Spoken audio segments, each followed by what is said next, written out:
నిజామాబాద్ నగరంలోని సమీకృత జిల్లా కార్యాలయాల సముదాయ సమావేశ మందిరంలో సోమవారం నిర్వహించిన ప్రజావాణి కార్యక్రమంలో 91 ఫిర్యాదులు అందాయి. ప్రజావాణి కార్యక్రమానికి ప్రాధాన్యతనిస్తూ ఫిర్యాదులను సత్వరమే పరిష్కరించాలని కలెక్టర్ రాజీవ్ గాంధీ హనుమంతు అధికారులకు సూచించారు. జిల్లాలోని వివిధ ప్రాంతాల నుండి వచ్చిన ఫిర్యాదుదారులు తమ సమస్యలను కలెక్టర్ తో పాటు అదనపు కలెక్టర్లు అంకిత్, కిరణ్ కుమార్, నగరపాలక సంస్థ commissioner Makaran, DRDO Sayagoud, DPO Chakravarthula Tarun, Nizamabad ACP Raja వెంకటరెడ్డిలకు విన్నవిస్తూ అర్జీలు సమర్పించారు.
జీవోలన్నీ సబ్మిట్ చేశాను.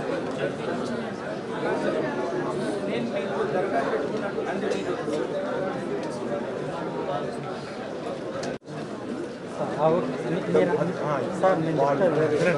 మీరు అన్న పాయింట్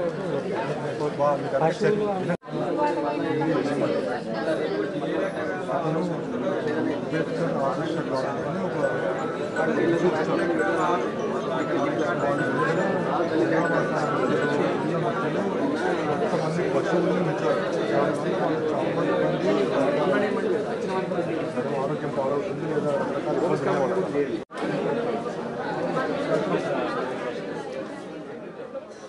ఆర్మూరు పట్టణంలోని ఎమ్మెల్యే క్యాంపు కార్యాలయాన్ని సిఐటియు ఆధ్వర్యంలో అంగన్వాడీ టీచర్లు, ఆయాలు ముట్టడించారు.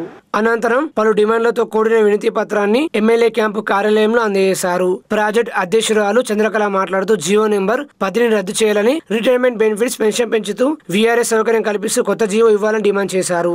అంగన్వాడీ టీచర్లకు 2 లక్షలు, హెల్పర్లకు 1 లక్షకు పెంచి పెన్షన్ సౌకర్యం కల్పించాలని డిమాండ్ చేశారు. నా పేరు వెంకటేష్, తెలంగాణ రైతు సంఘం జిల్లా సెక్రటరీని. ఈరోజు రాష్ట్ర వ్యాప్తంగా అంగన్వాడీ టీచర్లు అట్లాగే హెల్పర్స్ ఎమ్మెల్యేల ఇండ్ల ముట్టడి కార్యక్రమం చేపట్టడం జరిగింది. అందులో భాగంగానే ఈరోజు ఆర్మూరు పట్టణంలోని ఎమ్మెల్యే క్యాంప్ ఆఫీస్ ముందు ధర్నా కార్యక్రమం నిర్వహించి ఇక్కడ ఉన్నటువంటి ఎమ్మెల్యే పిఏ గారికి వినతి పత్రం ఇవ్వడం జరుగుతూ ఉంది. ప్రధానంగా ఏదైతే ప్రభుత్వం జీవో 10 తీసుకొచ్చిందో దాన్ని వెంటనే రద్దు చేయాలి.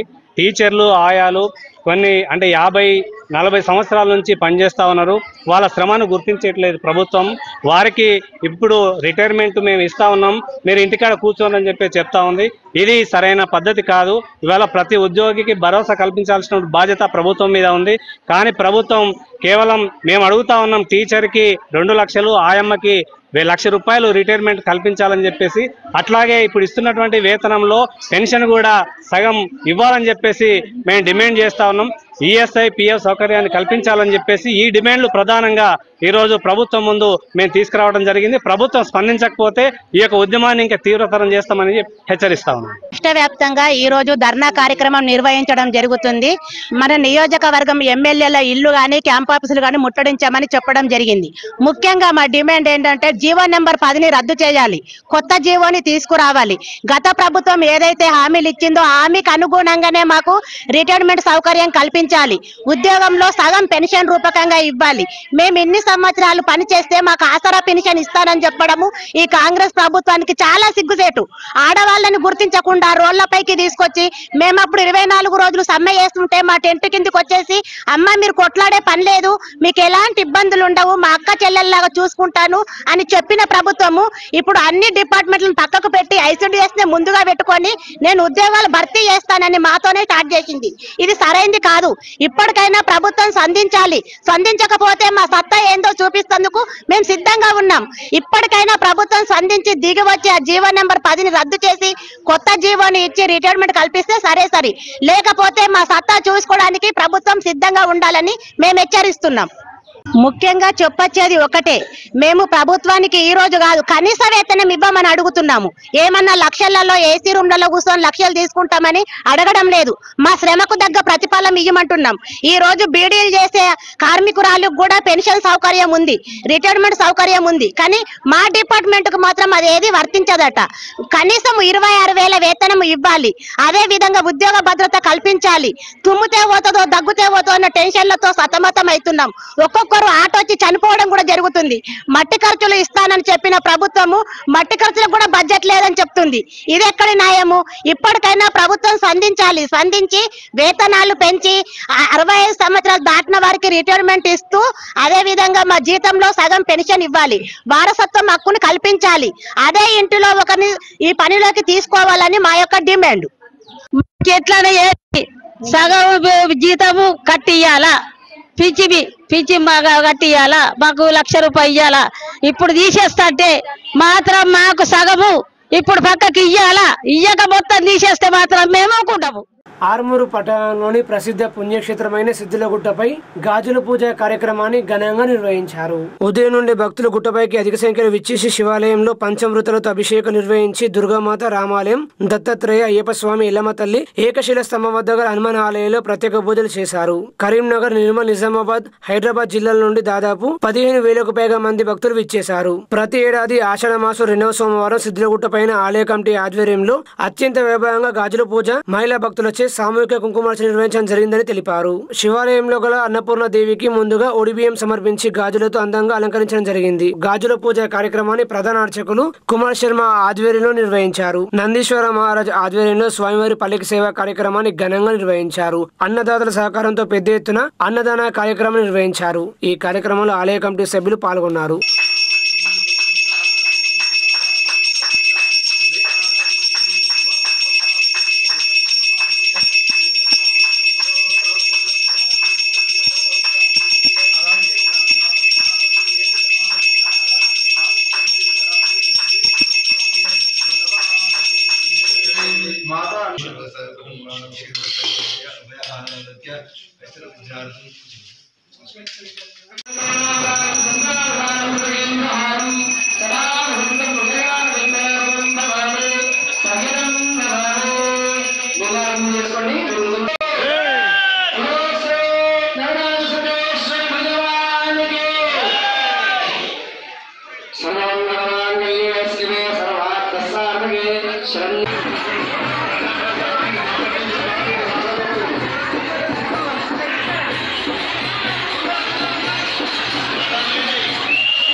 ఆర్మూరు మండలం చేపు గ్రామంలోని వివాదాస్పదంగా మారిన శ్మశాన వాటిక స్థలాన్ని ఏసీపీ బసవరెడ్డి పరిశీలించారు.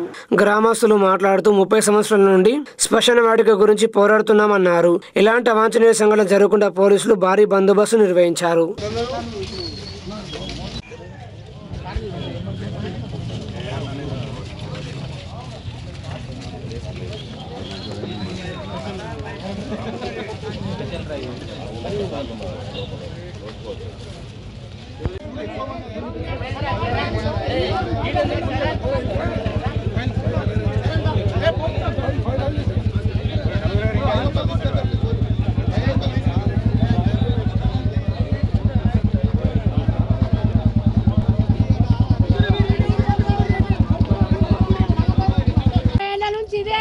తెగింది కాదు అయింది కాదు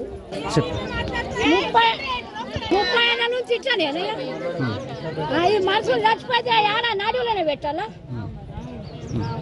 అది అడి కాదు అన్న ఎన్ని వేల కోట్ల పంట పండిస్తారు అడిగేటోళ్ళు లేకనా ఇప్పుడు ఏం కావాలనుకుంటున్నారు? 100 గడ్డ కావాలా అది ఒకటే అంతే ఇక 100 మాటలతో పని లేదు. ఇంకా చేపూరు గ్రామం మాకు బొందలగడ్డ 30 సంవత్సరాల నుండి ఇదే అల్లరి ఉన్నది. ఆయన విజయాన్ని అతను కబ్జా చేసుకున్నాడు. మాకు బొందలగడ్డ కావాలని ఊరంతా కోరుచున్నాము. జరుగుతుంది. అందుకే మాకు ఏదైనా ఒక సమస్య ఈరోజు తీరిపోవాలని అందరం వచ్చేసినాం. ఇక్కడికి వచ్చేసినాం ఇంటికి ఇద్దరం.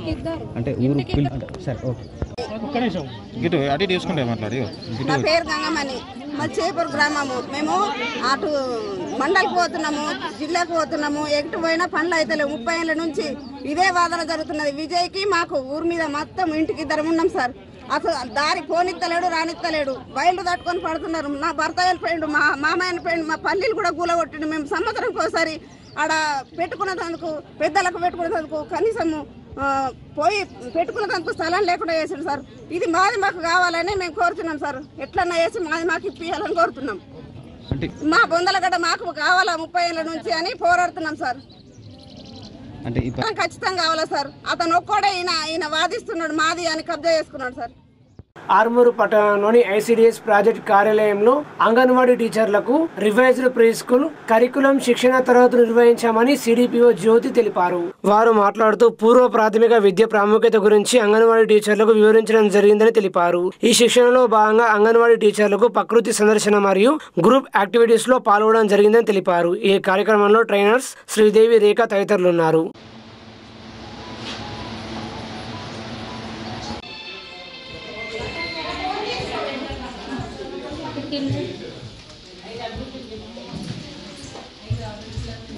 ఆర్మూరు పట్టణంలోని జెడ్పీహెచ్ఎస్ రామ్ మందిర్ బాలుర పాఠశాలలో వైద్య ఆరోగ్య శాఖ ఆధ్వర్యంలో విద్యార్థులకు సీజనల్ వ్యాధులపై అవగాహన సదస్సు నిర్వహించారు. ఈ కార్యక్రమంలో డిప్యూటీ డిఎంహెచ్ఓ డాక్టర్ రమేష్ పాల్గొని విద్యార్థులకు dengue, malaria, filaria, chikungunya, Japanese encephalitis వంటి వ్యాధులతో వానాకాలంలో ముప్పు ఉందని వాటిపై అవగాహన కల్పించారు. దోమల సృష్టికి కారణమయ్యే నీటి నిల్వ లేకుండా చూసుకోవాలని, పూల కుండీలు, పాత టైర్లలో నీరు నిల్వ ఉంచకూడదని సూచించారు. ఏవైనా జ్వర లక్షణాలు ఉన్నట్లయితే వెంటనే వైద్యుని సంప్రదించాలని సూచించారు. చిన్న తెల్ల గోళీలు ఇస్తారు హోమియోపతి వాళ్ళు, చిన్న టాబ్లెట్, చిన్న గోళీలు హోమియోపతి పిల్స్. ఏం తెలుసు అది? ఎందుకు ఇస్తారు? మెదడు వాపు వ్యాధి రాకుండా ఇస్తారు. దానికి జపానీస్ ఎన్సెఫలైటిస్ అంటాం. ఏమంటాం? జపానీస్, చెప్పండి, Japanese encephalitis. All of Japanese encephalitis. ఇప్పుడు ఏం చెప్పుకున్నామని డిసీజెస్? Malaria, second filaria. చెప్పండి నాతో పాటు. మలేరియా, ఫైలేరియా, ఇందాకేం చెప్పడం? డెంగ్యూ, తర్వాత చికున్ గున్యా, తర్వాత జపానీస్. చెప్పండి, జపానీస్ ఎన్సెఫలైటిస్. Japanese encephalitis. ఇది మొత్తము చెప్తారా? అయిపోయి చెప్తారా? ఇది బడి ఎవరైనా వర్షం నిల్వ ఉండడానికి ఏవేవి అవకాశాలు ఉన్నాయో అవన్నీ సార్ మీకు డీటెయిల్గా చెప్పాను. మీరు మీ ఇంటి చుట్టూ తిరిగి అవి క్లీన్ చేసుకుంటేనే మరి సార్ చెప్పిన క్లాస్కి అర్థం ఉంటుంది. అదే మళ్ళీ రేపు ఒక్కరోజు చేస్తే కాదు, వారంకి ఒకసారి వారానికి ఒకసారి కంపల్సరీ చేస్తేనే మన ఇంటి చుట్టూ దోమల బ్రీడింగ్ అనేది.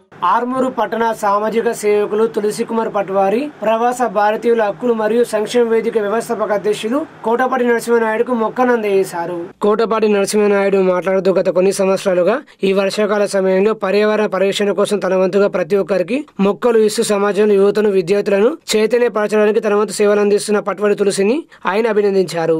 ఆర్మూరులోని ప్రతి ఇంటి ఆవరణలో మొక్కలు నాటి పచ్చదనానికి తోడ్పడి ఎలనీనో ప్రభావాన్ని తగ్గించడానికి, కాలుష్య రహిత జీవన విధానంలో బ్రతకడానికి తోడ్పడుతుందని నా వంతు సేవలు అందిస్తానని పట్వారి తులసి అన్నారు. ప్రవాస భారతీయుల సంక్షేమ అధ్యక్షులు శ్రీ గౌరవనీయులు కోటపాటి నరసింహనాయుడు గారికి పర్యావరణ పరిరక్షణలో భాగంగా మొక్కను అందించడం జరుగుతుంది.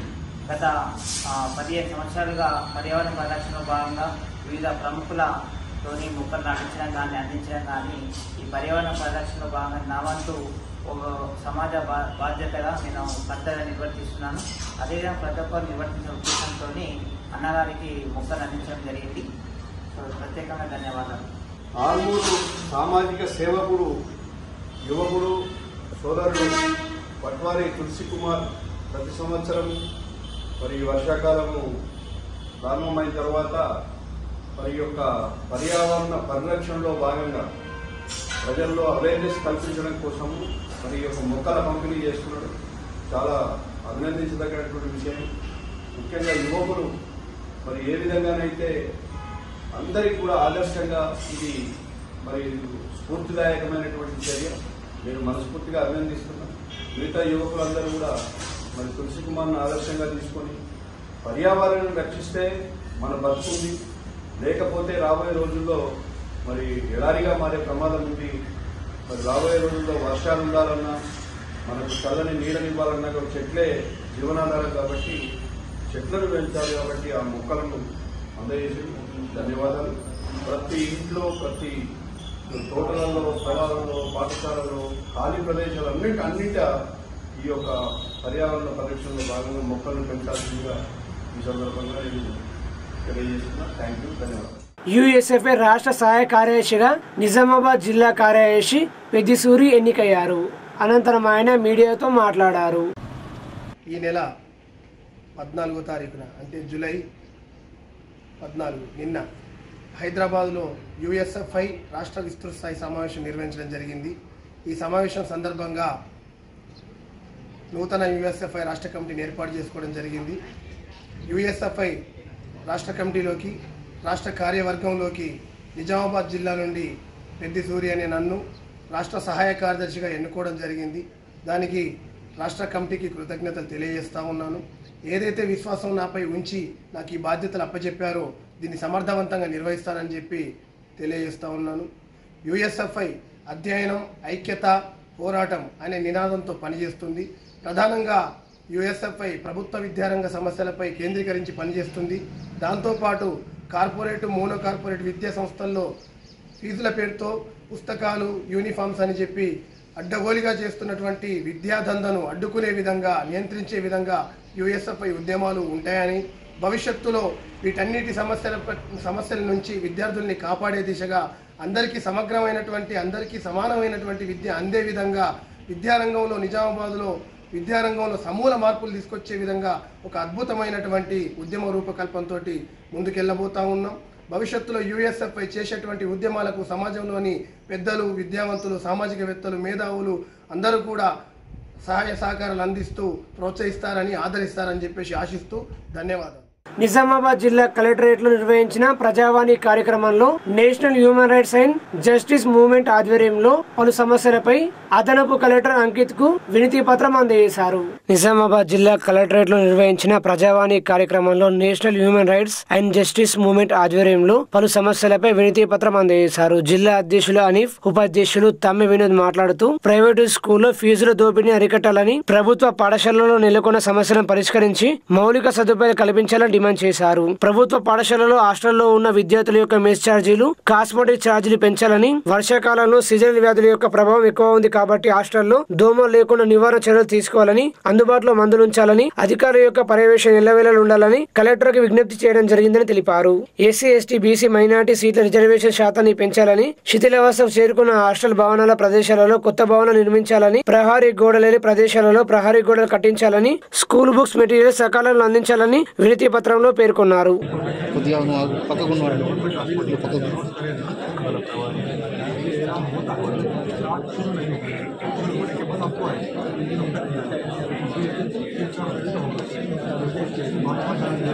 మేము ఈరోజు నిజామాబాద్ జిల్లా కలెక్టరేట్కు రావడం జరిగింది. దేని కొరకు అని అంటే ఈ యొక్క నిజామాబాద్ జిల్లాలో ఈ యొక్క ప్రైవేట్ స్కూళ్ళ యొక్క దోపిడీ అనేది విపరీతంగా జరుగుతుంది. ఏ విధంగా 1962 విద్యా యాక్ట్ చట్టం ప్రకారం ప్రతి ఒక్క ప్రైవేట్ పాఠశాలలో ఈ యొక్క ఫీజుల యొక్క పట్టికను అక్కడ ప్రదర్శించాలని, మరియు ఎక్కువ మొత్తంలో స్కూల్ బుక్స్ అంటూ మరియు ఈ యొక్క వేరే అదర్ మెటీరియల్స్ అంటూ ఎక్కువ మొత్తంలో ఫీజులు వసూలు చేస్తున్నారు. కాబట్టి దీనిపైన మేము ఈరోజు కలెక్టర్ గారికి ఇక్కడ వినతి పత్రం ఇవ్వడం జరిగింది. అడిషనల్ కలెక్టర్ అంకిత్ గారికి మేము ఈరోజు వినతి పత్రం ఇవ్వడం జరిగింది. అంతేకాకుండా ఈ యొక్క ప్రభుత్వ పాఠశాలలో కూడా సరైన వసతులు లేక విద్యార్థులు చాలా ఇబ్బందులు గురవుతున్నారు.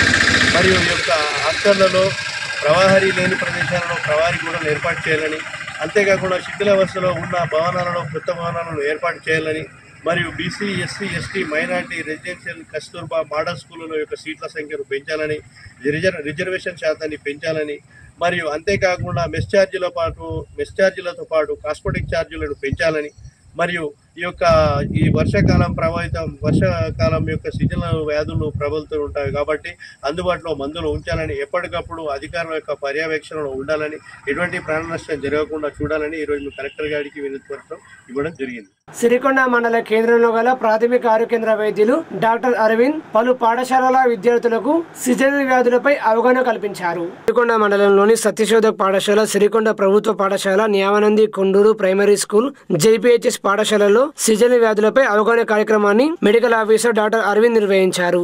వర్షాకాలం కావడంతో కొత్తగా నీరు వచ్చి చేరుతుందని, ఇక్కడ నీరు కలుషితమయ్యే అవకాశం ఎక్కువ ఉంటుంది కాబట్టి నిల్వ ఉండే మురికి నీటి వలన కలరా, డయేరియా, పచ్చకామెరలు, టైఫాయిడ్ లాంటి వ్యాధుల గురించి అవగాహన కార్యక్రమం తీసుకోవాల్సిన జాగ్రత్తలపైన, వ్యాధి లక్షణ, చికిత్స మొదలగు అంశాలపైన అవగాహన కల్పించామని తెలిపారు. ఈ సందర్భంగా వైద్యులు విద్యార్థులకు పలు అంశాలపై అవగాహన కల్పించారు. ఈ కార్యక్రమంలో సూపర్వైజర్, వైద్య సిబ్బంది, ఆరోగ్య కార్యకర్తలు, ప్రధానోపాధ్యాయులు, టీచర్లు తదితరులు పాల్గొన్నారు.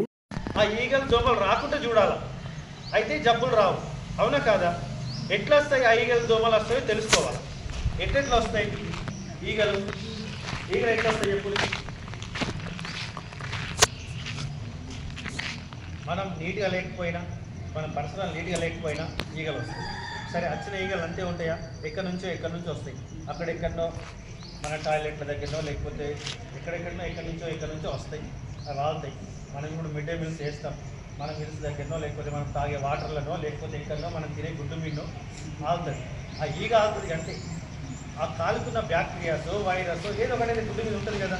ఆ గుడ్డు మీదో లేకపోతే మనం తినే ఆహారం కూడా మనం తాగే వాటర్ ఉంటాయి కదా, అవి మన కడుపులోకి పోతాయి కదా, దానికి అయితే జబ్బు. సో ఇక్కడ ఈగ రాకుండా చూసుకోవాలంటే మన చుట్టుపక్కల ఎన్వైరన్మెంట్ అంతా నీట్గా ఉండాలా, మనం కూడా నీట్గా ఉండాలి. మన చుట్టుపక్కల ఎన్వైరన్మెంట్ అంటే ఇప్పుడు మనం ఇక్కడ స్కూల్లో ఉన్నాం, స్కూల్ వరకు నీట్గా ఉంటే ఏర్పడుతుందా?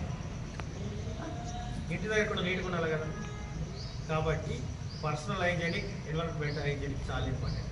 సో ఈగలు రాకుండా ఉండాలంటే మీరు తినే మిడ్ డే మీల్స్లో తినే ఆహారాన్ని ఇష్టం వచ్చినట్లు ఇక్కడ పడేయకుండా ఒక ప్లేట్లో పడేసి డస్ట్బిన్ వేసి, మళ్ళీ చాక్లెట్స్ కానీ బిస్కెట్స్ కానీ ఏమైనా సరే తిని మీ డ్రెస్లో పూసుకోకుండా ఒక డస్ట్బిన్లో పడేసి చేతులను పట్టుకుని వస్తాయని చెప్తాను. ఇవన్నీ చిన్నగానే కావా? కొబ్బరి చెప్పు ఎంత ఉంటుంది? చెప్పు ఎంత ఉంటుంది? చెప్పు కరెక్ట్ చెప్పి. ఎన్ని నీళ్ళు పడతాయి అలా? కొన్ని నీళ్ళు పడతాయి. అంటే ఇక్కడ మ్యాటర్ కొన్ని నీళ్లు కూడా నిలువ ఉన్న దాంట్లోకి దోమలు వస్తాయని. అది పెద్ద నీటి కుండలే కాదు. ఇప్పుడు సపోజ్ ఇక్కడ తొట్టెలు ఉన్నాయి, ఇలాంటి తొట్టిలే కాదు, నీటి నిల్వ ఉంటాయి. చిన్నవి ఆడ క్యాప్ ఉంది నీ పక్కన, చూసిరా? ఇక్కడనే ఆడ చిన్నవి అంటే వేస్తా. మాడి పక్కన గడ్డెడు ఉంది, మాడి దగ్గర ఒక నీటి గుట్టే ఉంది, అవన్నీ నిట్ట వేస్తా. అది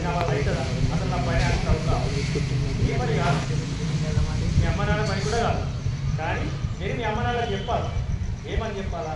ఈడ నీరు నీరు ఉంటుంది. ఈ నీరు నుంచి మనకు దోమలు వస్తాయి. ఈ దోమలు వస్తే మనకి ఇన్ని రకాల జబ్బులు వస్తాయి. ఇన్ని రకాల జబ్బులు వస్తే ఇంత కష్టం అవుతుంది. సో నువ్వు గ్రామ పంచాయతీలు చెప్పి ఈ నీరు నిల్వ లేకుండా నాకు రేపటి వరకు చేర్చాలని చెప్తాను. అవునా కాదా? ఎంతమంది చెప్తారు?